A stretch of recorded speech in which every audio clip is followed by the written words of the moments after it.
Morning student, मैं Varun Singh class 6 का chapter 9 का थर्ड लेक्चर लेके आपके पास उपस्थित हूँ। ये साइंस का चैप्टर है क्लास 6 का, जिसमें हम लोग पढ़ रहे थे living organism and their surrounding. We were studying the chapter living organism and their surrounding. तो इसके बारे में हम लोग पिछले बार हैबिटेट्स के बारे में थोड़ा सा पढ़े थे। अब हम लोग पढ़ेंगे हैबिटेट। नाउ अगेन, हैबिटेट मतलब आवास। हैबिटेट का अर्थ होता है आवास। तो इस चैप्टर में हम हैबिटेट पढ़ने जा रहे हैं। तो हैबिटेट हम लोग के मतलब आवास, जहां हम बेटर फील कर सके, जहां बेटर रह सके, जहां हम अपने आप को उस पर्यावरण में आसानी से ढाल सकें। तो हैबिटेट हम लोग के पास दो तरह के होते हैं। पहला है हैबिटेट के आधार, हैबिटेट जो है लिविंग कंपोनेंट का दो हैबिटेट है। तो आवास मतलब कंपोनेंट ऑफ हैबिटेट, ये जो है कंपोनेंट ऑफ हैबिटेट की बात करेंगे तो कंपोनेंट ऑफ हैबिटेट, तो हैबिटेट मतलब आवास के घटक। तो एक जो हो जाता है वो आपका हो जाएगा लिविंग कंपोनेंट और एक नॉन लिविंग कंपोनेंट। एक हो गया लिविंग कंपोनेंट, दूसरा हो जाएगा आपका नॉन लिविंग कंपोनेंट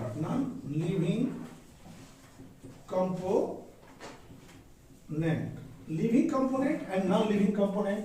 तो लिविंग कंपोनेंट में जितने भी कंपोनेंट्स है लिविंग, उसको बोलेंगे biotic component. Living components are so called biotic component.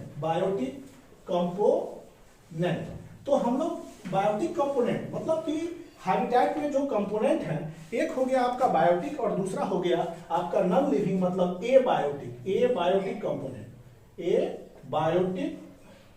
Component. तो देखिए कंपोनेंट, तो बायोटिक कंपोनेंट और एबायोटिक कंपोनेंट में, तो बायोटिक कंपोनेंट में केवल लिविंग ऑर्गेनिज्म है, जैसे कि हम लोग हो गए, जैसे animal is a biotic component, plant is a biotic component, plant and micro organism. तो इसमें क्या है बायोटिक कंपोनेंट में, एनिमल्स हैं, प्लांट्स हैं और छोटे छोटे सूक्ष्म जीव हैं। तो ये हो गया जैविक घटक। कंपोनेंट का अर्थ होता है जैविक। तो लिविंग कंपोनेंट में एनिमल, प्लांट और माइक्रो ऑर्गेनिज्म आते हैं।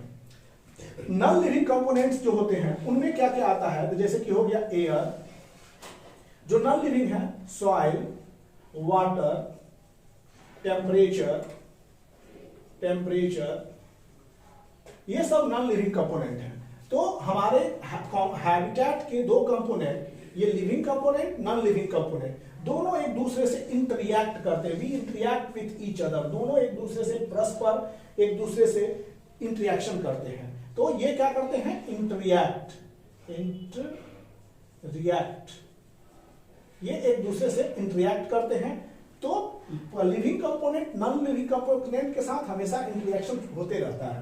तो ये जो हो गया हमारा बायोटिक कंपोनेंट और एबायोटिक कंपोनेंट के बारे में था कि बायोटिक मतलब living component of our habitat of our atmosphere is biotic component और non living component of our atmosphere is abiotic component. तो इन दोनों कंपोनेंट्स को हम डिटेल्स में थोड़ा पढ़ेंगे। तो living component of A habitat में क्या क्या आ गया, animal, plant and micro organism. Non living component में हम लोग थोड़ा डिस्कस करेंगे, बिकॉज नॉन लिविंग कंपोनेंट पर हम पूरी तरह से आश्रित हैं। अगर नॉन लिविंग कंपोनेंट या एबायोटिक कंपोनेंट नहीं रहे तो हमारा सर्वाइवल नहीं हो पाएगा। तो हैबिटेट्स में पहले हम लोग चल रहे हैं कि non living component, non living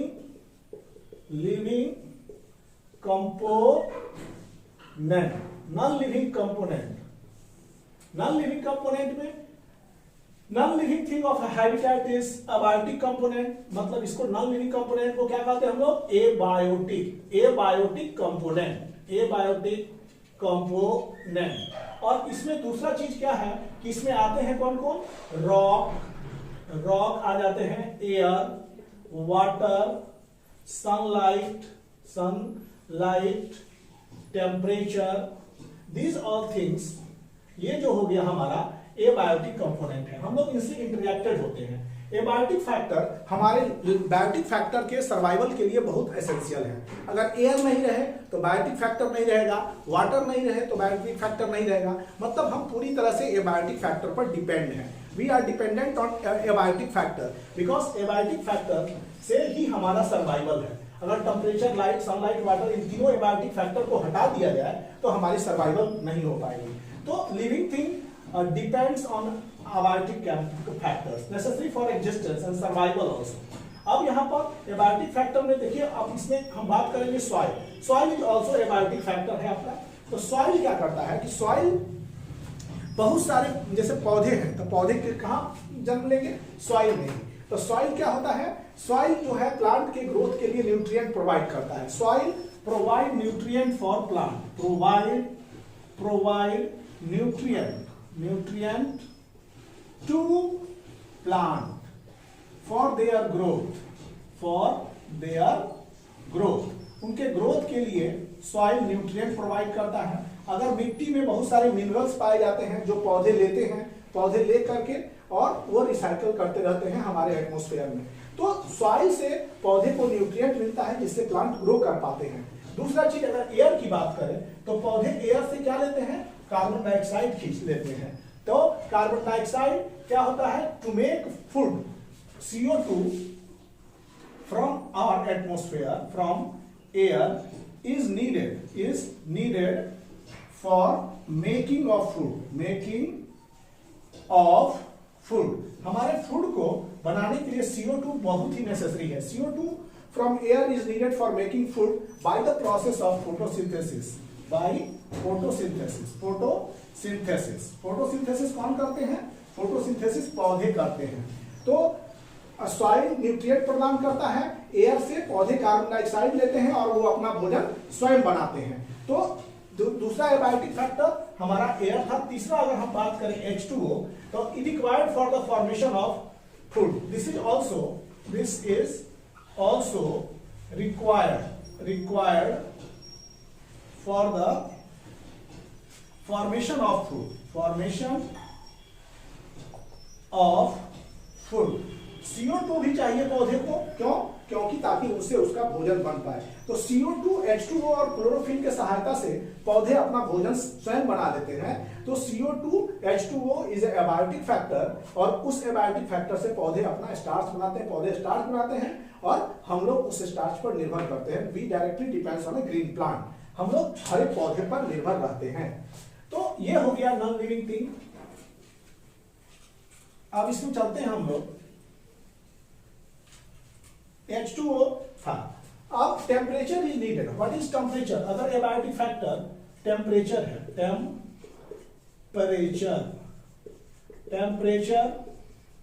temperature क्या करता है, temperature is needed for the germination of seed. It is needed for the germination of seed।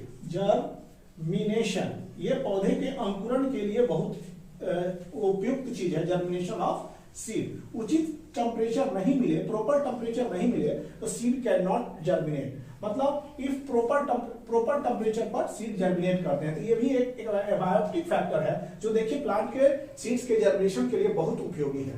तो this abiotic factor is very necessary for the germination of seed. अब हम लोग चलेंगे, एक तीसरा अगला टॉपिक है हमारा adaptation.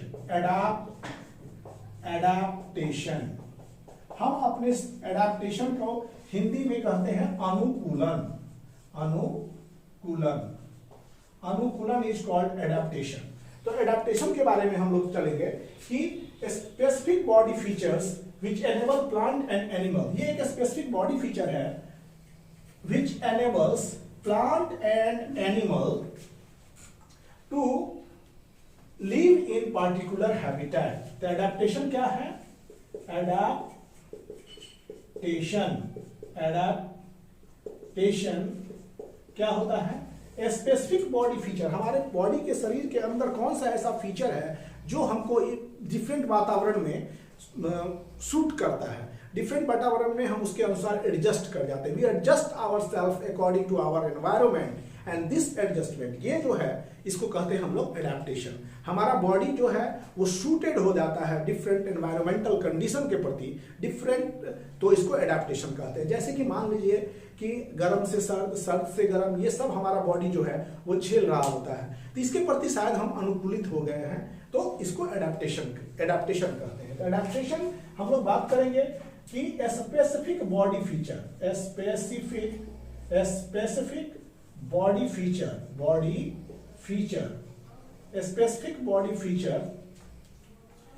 which enable plant and animal to live in particular habitat, which enables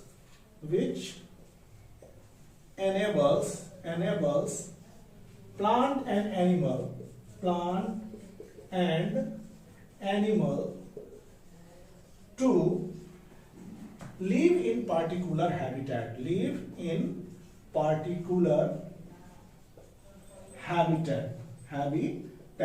particular habitat में रहने के लिए हमारे बॉडी के अंदर कौन सा ऐसा फीचर है, तो हमारे बॉडी का अपना खुद का फीचर जो हम प्लांट और एनिमल उस पार्टिकुलर हैबिटेट में रह सकें।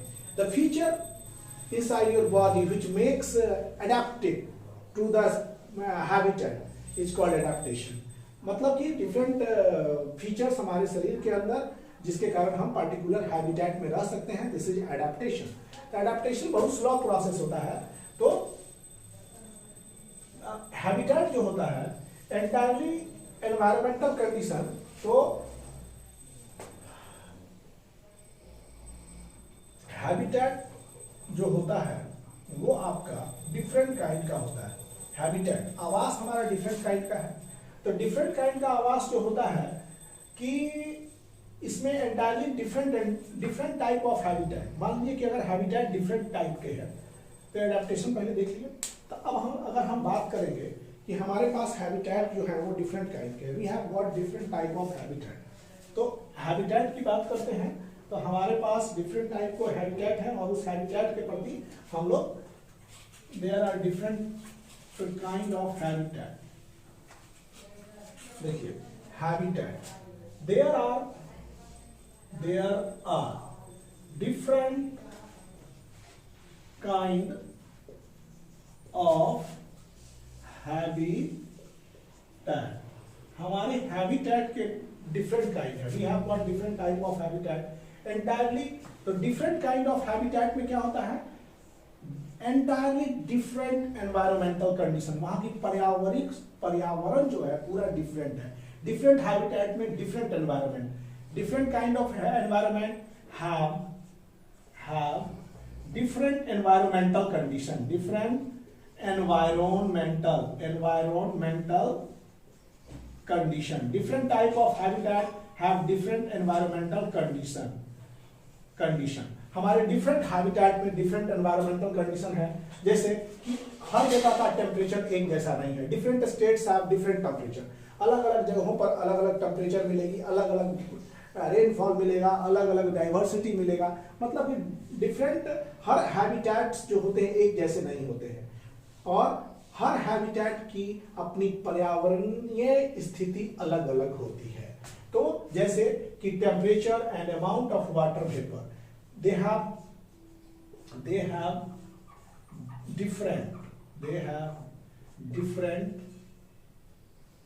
different temperature, they have, habitat में क्या होगा, डिफरेंट टेम्परेचर होगा, डिफरेंट टेम्परेचर। दूसरा वाटर वेपर अलग अलग होगा। तीसरा रेनफॉल अलग अलग होगा, रेनफॉल। तो this things differ everywhere, temperature अलग है, वाटर वेपर अलग है, रेनफॉल अलग है। तो ये जो हो गया हमारा डिफरेंट एनवायरमेंटल सिचुएशन हो गया। तो जैसे कि अगर मान लें डिफरेंट एनवायरमेंटल सिचुएशंस में अगर डिफरेंट एनवायरमेंटल कंडीशन, तो डिफरेंट एनवायरमेंटल कंडीशन में डिफरेंट ऑर्गेनिज्म लिव्स, मतलब in different habitat, in different environmental condition,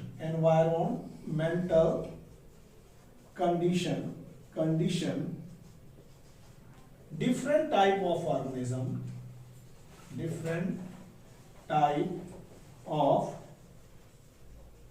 organism live. अलग अलग तरह के ऑर्गेनिज्म रहेंगे, डिफरेंट एनवायरमेंटल कंडीशन में डिफरेंट ऑर्गेनिज्म रहेंगे। अगर मान लेते हैं कि अगर हम चलते हैं डेजर्ट की बात करते हैं, desert habitat, desert habitat, desert habitat की अगर हम बात करें तो डेजर्ट में क्या देखते हैं आप, what you see in desert. Desert पहला चीज है कि it is very hot during day, it is very hot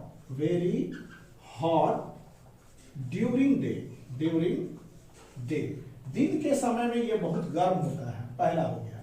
दूसरा, it is very cold, it is very cold at night, night के समय में ये क्या होता है, बहुत ठंडा होता है। कोल्ड ड्यूरिंग डे, और रात के समय जो होता है वो बहुत काफी जो है वो ठंडा रहता है। तो ये सबसे बड़ी चीज है कि डेजर्ट कंडीशन में। तो प्लांट एंड एनिमल क्या करेंगे इसके, इस हैबिटेट के प्रति, जैसे कि अगर डेजर्ट की बात करें तो desert is very hot during day and cold at night. तो ऐसी सिचुएशन में, इस तरह के हैबिटेट में पौधे अपने शरीर के अंदर और एनिमल अपने शरीर के अंदर कुछ ऐसा चीज डेवलप करेंगे जिसके कारण वो डेजर्ट हैबिटेट में सर्वाइव कर सके। तो इस सर्वाइवल को एडेप्टेशन कहते हैं। तो सो डेजर्ट प्लांट देखते हैं कैसा होता है, थॉर्नी होता है। डेजर्ट के एनिमल्स जो होते हैं कम पानी पर भी रह सकते हैं, जैसे कि कैमल की बात करेंगे, कैक्टस पौधे की बात करेंगे। तो दीज आर द प्लांट जो कि डेजर्ट कंडीशन में एडेप्टेड हो गए हैं, they are adapted in desert condition.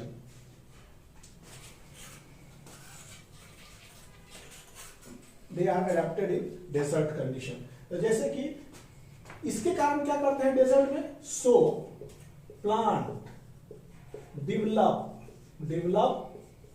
Plant क्या करते हैं, develop some specific feature, some specific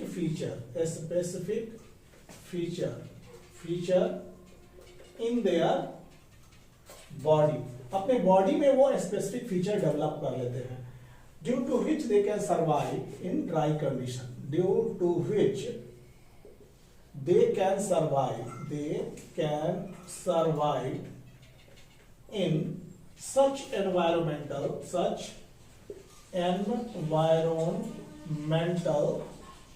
condition, उस तरह के एनवायरमेंटल कंडीशन में वो सरवाइव कर सकते हैं। तो सो प्लांट जो है, प्लांट या एनिमल भी अपने अंदर एक ऐसा फीचर डेवलप करते हैं जो इस तरह के सिचुएशन में सरवाइव करते हैं। कैक्टस, जैसे कि इस तरह के एनवायरमेंटल कंडीशन में कौन कौन प्लांट सरवाइव कर लेंगे, अगर बात करें प्लांट की तो ये कैक्टस जो है वो डेजर्ट में सरवाइव कर लेगा। और दूसरा एनिमल की बात करें तो कैमल जो है वो इस सिचुएशन में सरवाइव कर जाएगा। ऊंट के पैर देखिए लंबे होते हैं जो कि सैंड से दूर रखते हैं। दूसरा चीज, उनके पैर जो होते हैं चौड़े होते हैं ताकि वो बालू में नहीं धंस पाए।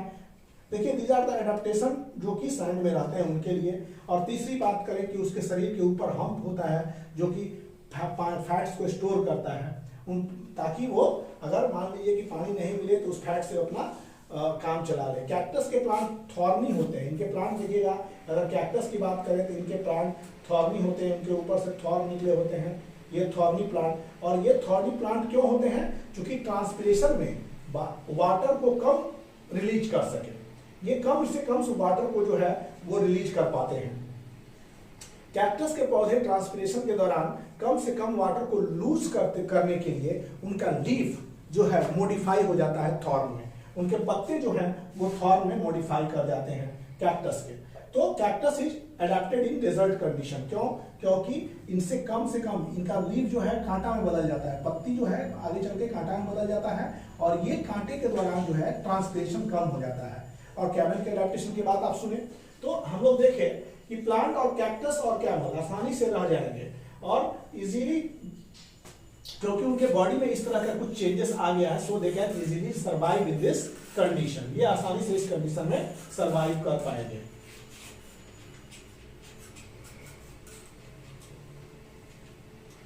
सर्वाइव करते हैं। तो एडेप्टेशन क्या होता है कि बहुत लंबे समय तक वो शरीर के अंदर जो है वो चेंजिंग आता है जिसको हम एडेप्टेशन करते हैं। तो अब हम लोग बात करेंगे कि एडेप्टेशन इन कैमल। अब जैसे कि डेजर्ट में कौन एडेप्टेड है, डेजर्ट में आपका एक एनिमल है जिसका नाम है कैमल कैमल, इसको क्या कहते हैं? ऊंट का रेगिस्तान, मतलब ऊंट का जहाज, सिर्फ रेगिस्तान का जहाज, सॉरी, इसको कहते हैं रेगिस्तान का जहाज, मतलब ship of desert. Camel ship of desert, camel को रेगिस्तान का शिप ऑफ डेजर्ट कहा जाता है। तो इसमें क्या होता है? बॉडी स्ट्रक्चर ऑफ कैमल, इसका जो है कैसे ये सर्वाइव करता है? बॉडी स्ट्रक्चर, इसके सर्वाइवल के पीछे एक कारण है कि body structure of camel help them to survive, उनको जीने के लिए उनका बॉडी स्ट्रक्चर जो है बहुत अच्छा से डेवलप होता है। अगर बात करें, पहला डेवलपमेंट है लेग में, इट हैज लॉन्ग लेग, इसके लेग जो होते हैं वो बहुत लंबे होते हैं। Help to keep body away from sand, ये क्या करता है? Help to keep body away from sand, ये बालू से दूर रखने में मदद करता है। In desert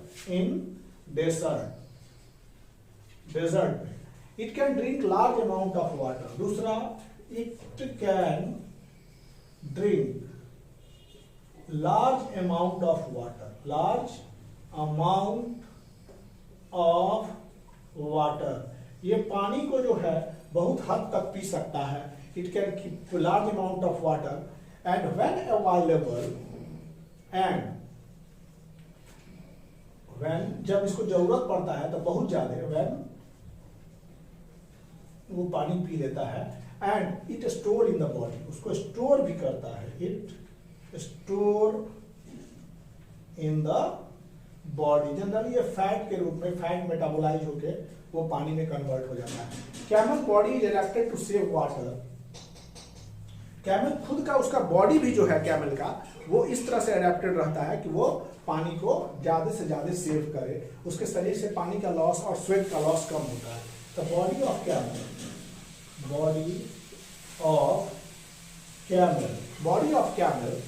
is adapted to save water, is adapted to save water, इनकी बॉडी जो है पानी को बचाने में सक्षम होती है। और कैमल बहुत छोटा, बहुत जैसे कि पानी उसका बॉडी जो है वो पानी को बहुत सेव करता है, क्योंकि उसके बॉडी के थ्रू यूरिन भी कम निकलता है। Pass little urine, it passes little amount of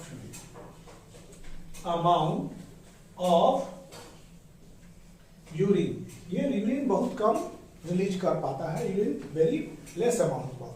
और उसका डंग देखिएगा, गोबर, जैसे कि गाय गोबर को कहते हैं डंग, अगर गाय का गोबर है तो कहते हैं काउ डंग। तो कैमल डंग अगर बात करें तो कैमल का डंग देखिए एकदम सूखा होता है, तो मतलब इट्स डंग इज ड्राई, उसका डंग क्या होता है? इज ड्राई, इसका डंग ड्राई होता है। और ये स्वेट भी नहीं करता है, इट डज नॉट, ये स्वेट नहीं कर पाता है। और can lose very little water from its body, अपने बॉडी से बहुत कम मात्रा में पानी को रिलीज कर पाता है। तो ये थी हमारे कैमल की खास पहचान। तो कैमल में क्या होता है, उनका बॉडी इस तरह से अडेप्टेड है कि वो, उनका पहला पैर देखेंगे तो पैर इतना लंबा है कि वो सैंड से दूर रहता है और hot, extremely hot dry condition से उसके बॉडी को दूर रखता है। दूसरा उसका एडेप्टेशन है कि it can drink large amount of water और store the water in the body. तीसरा इसका एडेप्टेशन है कि ये जो यूरिन जो है वो बहुत कम पास करता है, इसका डंग जो होता है पूरा सूखे हुए होते हैं, extremely dry dungs camel can pass out. It has large flat feet, तो अगर नेक्स्ट एडेप्टेशन की बात करें तो it has large flat feet, उसके चौड़े फ्लैट होते हैं, फीट जो होते हैं चौड़े होते हैं। अगर मान लीजिए फ्लैट नहीं रहता, अगर थोड़ा सा भी नुकीला रहता तो वो बालू में धंस जाता। तो फ्लैट अगर नुकीला होता तो ये बालू में धंस जाता, पैर बालू के अंदर चला जाता। मतलब ये बात करेंगे अगर बालू की, तो ये बालू के अंदर पैर चला जाएगा। अगर शार्प रहता तो इनसाइड सैंड, तो इनसाइड सैंड। और तीसरा चीज है कि अगर चपटा पैर रहेगा तो वो बालू में नहीं धंस पाएगा, क्योंकि इसकी एरिया ज्यादा रहता है। एरिया ज्यादा होता है तो प्रेशर कम लगता है, जैसा कि आप लोग जानते हैं एरिया बढ़ता है तो प्रेशर कम हो जाता है। यहाँ एरिया कम है तो प्रेशर ज्यादा है। तो पैर चपटा होने के पीछे सबसे बड़ा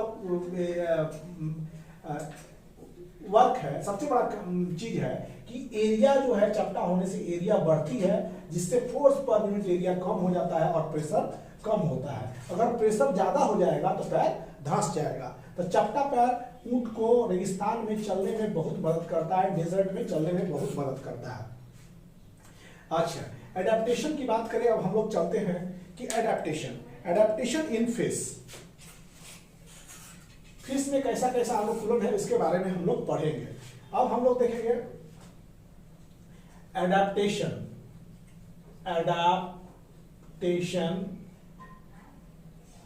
इन फिश में एडेप्टेशन की बात करेंगे। तो मछली में क्या है, बॉडी स्ट्रक्चर ऑफ फिश, सबका तो बॉडी स्ट्रक्चर उसके एनवायरनमेंट के लिए बहुत अच्छे तरह से बन जाता है। डेजर्ट में रहने वाले कुछ इस तरह से बने होते हैं कि वो अपनी वातावरण के अनुसार वो टिक पाए उसमें। एक्वेटिक एनिमल्स की बॉडी स्ट्रक्चर स्ट्रीमलाइन होती है ताकि वो वातावरण में, अपने एक्वेटिक वातावरण में, जलीय वातावरण में खुद फिट कर जाए। तो इसमें बॉडी स्ट्रक्चर सबसे बड़ा चीज है, बॉडी स्ट्रक्चर उनका काम करता है। तो body structure of a fish help it to survive inside water। मतलब बॉडी स्ट्रक्चर जो है फिश का सर्वाइव इनसाइड वाटर।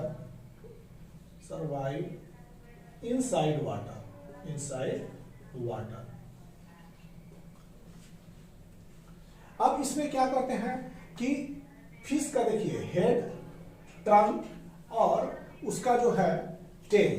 तो हेड, ट्रंक और टेल एक साथ ऐसे मर्ज करता है। आगे देखिए ऐसे मर्ज किया, फिर ऐसे मर्ज करता है, मतलब उसका हेड, ट्रंक और टेल इस तरह से मर्ज करता है।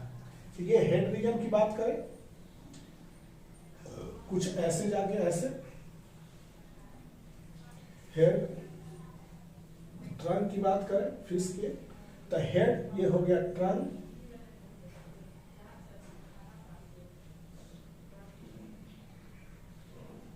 मर्ज कर जाते हैं हेड, ट्रंक और टेल। ये हो गया हेड फिश का, हेड ये हो गया ट्रंक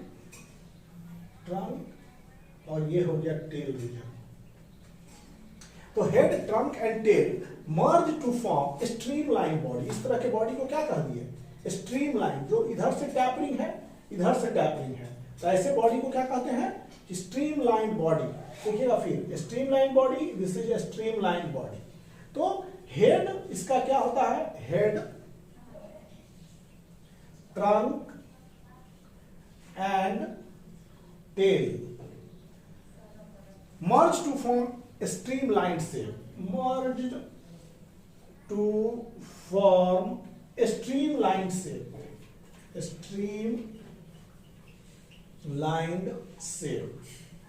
ये स्ट्रीमलाइन शेप का निर्माण करते हैं मर्ज करके। तो ये जो होता है, this help fish to move inside the water. Streamline body जो है फिश की, वो क्या करती है, उसको वाटर के अंदर मूव करने में मदद करती है। ये एडेप्टेशन है फिश के बॉडी का। तो streamline body of fish, streamline body of fish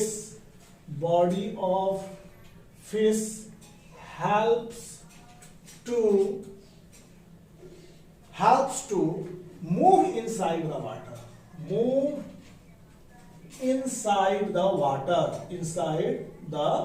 water। Streamlined body of fish help to move inside the water। Fish have a special organ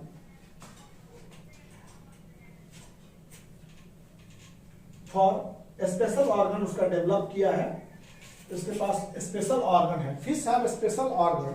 पहला हो गया पानी में रहने के लिए, for to live fish it has a special organ which have better adapted. जैसे for better adapted, पहला देखेंगे फिन्स। पहला उसकी बात करें तो फिन्स क्या करता है, फिश का जो फिन होता है, help in absorbing dissolved oxygen. It helps in absorbing dissolved oxygen. It help in absorbing dissolved oxygen for breathing. किसके लिए? For breathing. ये ब्रीदिंग के लिए डिजॉल्व ऑक्सीजन प्रोवाइड फिन्स के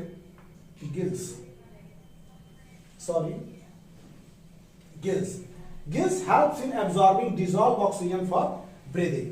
तो गिल जो है स्पेशल ऑर्गन है फिश का, जो डिजॉल्व ऑक्सीजन को शरीर के अंदर जाने के लिए इजाजत देता है।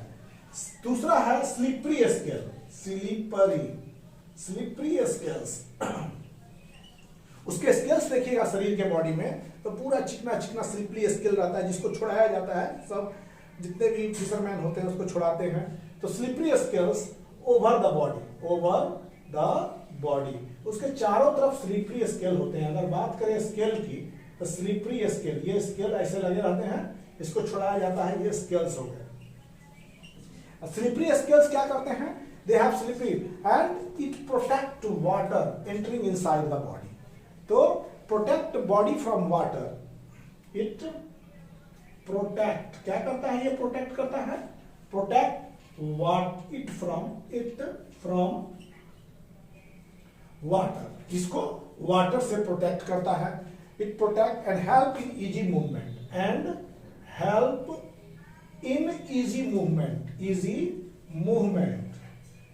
मूवमेंट, ये आसानी से मोशन के लिए वो रेस्पॉन्सिबल होता है, आसानी से मूव कर पाए फिश, उसका स्लिपरी स्केल्स उसमें मदद करता है। और तीसरा है it has a small tell for swimming, it has a small tell for swimming, उसका क्या है? ए स्मॉल टेल है तैरने के लिए। It has flat fins to change the direction, उसके ऊपर फ्लैट फिन्स लगे रहते हैं ताकि वो जिस डायरेक्शन में टर्न होने में मदद करता है। इट हैज फ्लैट फिन्स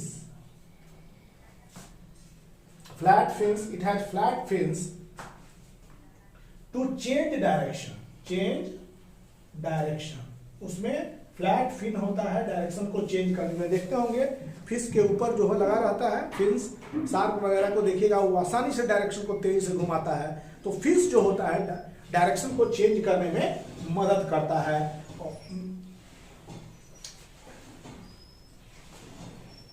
अब इसमें एक इंपॉर्टेंट पॉइंट आप जोड़िएगा,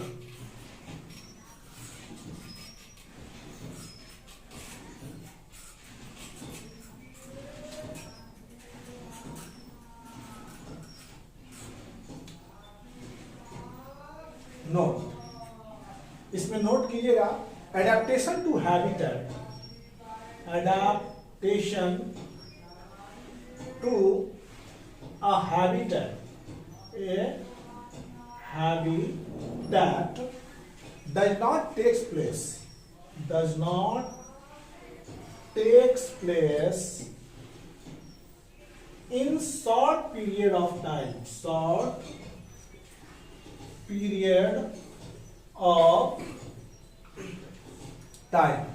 तो ये एडेप्टेशन जो है वो छोटे पीरियड में डेवलप नहीं होता, इसके लिए लंबा समय लगता है।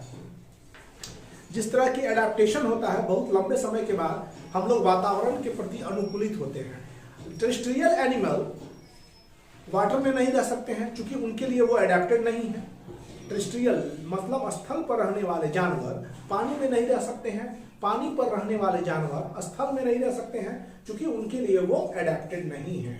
तो एडेप्टेशन ऐसा नहीं है कि एक तुरंत हो जाने वाला प्रोसेस है, इट टेक्स टाइम। एडेप्टेशन के लिए समय लगता है, धीरे धीरे करके आपके बॉडी फीचर्स में चेंजिंग आती है और वो चेंजिंग एडेप्टेशन कहलाती है, जिससे आप एनवायरनमेंट के कड़े रुख से बच सकते हैं। एनवायरमेंटल का जो अपना कड़ा रुख है उसका आप सामना कर सकते हैं due to this.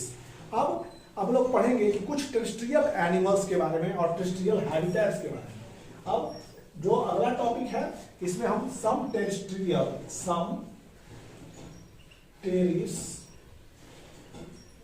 Habitat, terrestrial habitat के बारे में क्या आप बता सकते हैं? What is terrestrial habitat? Terrestrial habitat में पहला हो गया आपका डेजर्ट के बारे में पढ़ेंगे। डेजर्ट हैबिटेट, जिसमें कौन कौन रहता है हैबिटेट में? डेजर्ट हैबिटेट में आपका रहता है कैमल रहता है और कैक्टस रहता है। दूसरा माउंटेन हैबिटेट और तीसरा हो गया आपका कि इसमें हम लोग पढ़ेंगे फॉरेस्ट हैबिटेट। ये हम लोग नेक्स्ट क्लास में पढ़ेंगे। आज का क्लास जो है हम लोग पढ़े हैबिटेट के बारे में, हैबिटेट क्यों एसेंशियल है। हम लोग हर हैबिटेट में रह नहीं सकते हैं, इसलिए क्योंकि हर हैबिटेट के लिए हमारा बॉडी सूटेड नहीं होता है, because we are not adapted. हम लोग एडेप्टेड नहीं है कि डिफरेंट हैबिटेट में रह सकें। So adaptation for particular habitat is developed. इसीलिए शरीर के अंदर जो है वो डिफरेंट हैबिटेट के प्रति हमारा शरीर एडेप्टिव होता है। हम जिस आवास में रह रहे हैं उसके प्रति हमारा शरीर पूर्ण रूप से एडेप्टेड है। तो आज का टॉपिक में हैबिटेट एंड एडेप्टेशन के बारे में पढ़ें। आज का क्लास यहीं पर, अब नेक्स्ट क्लास में हम फिर मिलेंगे आपको इसी चैप्टर के साथ। तब तक के लिए thank you. Please subscribe the channel. I Varun Singh.